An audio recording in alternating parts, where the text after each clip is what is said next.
Welcome back into the Sports Source. This segment of our program brought to you by Southeast Termite and Pest Control. Since 1971, thousands of East Tennessee families and businesses have turned to Southeast Termite and Pest Control for protection from unwanted invaders, meaning the small ones. I don't guess these guys are great with home invasion, but still, small invaders they can take care of. This is a family-owned business, locally owned, locally operated by a staff of lifelong East Tennesseans. If you're smart, you'll call my friends at Southeast Termite and Pest Control. All right. And then I've got these friends, these pests. We got Bob Hodge, we got David Licken, we got Will Overstreet, we got Chuck Cavaleris. Sometimes in this Chalk Talk segment, I want to talk about a job the coaches did. Sometimes on this show, we've been known to put up some stats that show doom and gloom, you might say. Back on April 4th, it was our Cinco de Mayo show. We put up some numbers that showed the 7 SEC teams since 2009 that had returned 11 or fewer starters, okay? Now let's put up this numbers and show you what we showed you then. Ole Miss from 09 to 010, they dropped off 5 games in the win column. Vanderbilt, 09 to 010, they were flat, but they had 2 wins, so the flat didn't mean much. Alabama dropped 5. Auburn, and from 10 to 11, dropped 6. Texas A&M, 2 wins. Florida, 7 wins. Arkansas, 1 win. Back in May, we looked at this stuff on the Wifey board, and the comment was, wow, not one of those teams improved their record. Well, now there's one of those teams that has improved their record. Returning 11 or fewer starters, Tennessee is the first team since 2009 in the SEC to actually add to its win total. I know that's just a lot of math for you, but to me, it's another way of kind of stamping approval on the Butch Jones tenure and the direction the program is going. He wins on the road at South Carolina in an SEC game. Last year knocks them off when they're ranked 10th or 11th, depending on the poll. He's now won a bowl game. It's hard to argue with what we've seen out of Butch Jones, isn't it? Yeah, it's a tremendous job getting younger players in and getting them ready. But there's another group of, you consider them coaches that you don't talk a lot about, and that's your strength and conditioning coaches. Those are guys that spend the majority of the time with you as a player in the off season, getting you ready, running you, getting you in shape, getting stronger, faster.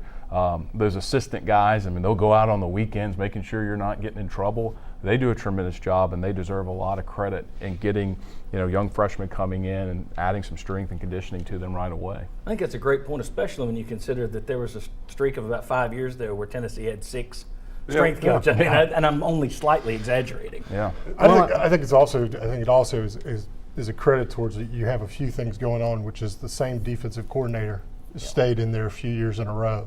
So you're learning the system. So you have some multiplying effects there of not having to restart every single year. I also think when you recruit better players and you recruit more speed, I guarantee if you went down that list and you said, did they have better or worse players replacing those older guys leaving? And it would be downgraded. So this team had the advantage of, if you bring in more speed, you improve. And so, that helps tremendously. And you just see it's coaching, but that's credit to Butch Jones and his staff, because for a long time we weren't getting the type of players we're getting now. Right. Chuck, your thoughts on? Oh, Bob, you go. No, I was just going to say more to Will's point. The one word would be consistency.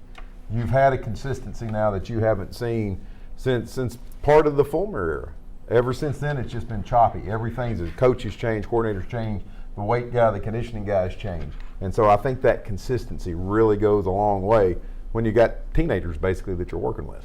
Chuck, your thoughts on what you saw? Well, and I think too, and I guess it's fairly obvious, so much of it is opportunity too. At a lot of schools, when you're recruiting some of these players, they're sitting for a couple of years. Tennessee's saying we're playing 24 freshmen this year. And not only are we playing, we're playing them in key roles. So I think they're bringing in talented players, they're coaching them up, and I know Butch Jones is huge on competition.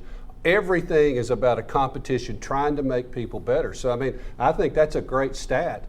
And it shows that there was really something kind of special that happened that stands out from all those other numbers. Yeah, and I think we showed this all year too. And there were some people that said, "Well, Brett Bielema is clearly ahead of." Well, there was one media person that said earlier in the year, Stoops and Bielema are clearly ahead of him. We put up those numbers throughout the year. Butch Jones' resume better than Bielema's at their current stops, better than Stoops. That's not making fun of Bielema or Stoops, who I think are both going to be pretty good coaches in the SEC. I think both are good coaches. I think both have their programs going in the right direction.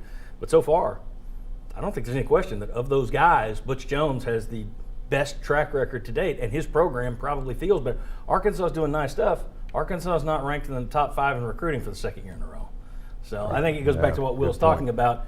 You put talent on the field, you're going to have a much better chance of winning ball games. So, all right, when we come back, giving credit where credit is due, maybe even to some folks you don't want to give credit to. We'll discuss. Come on back on the Sports Source.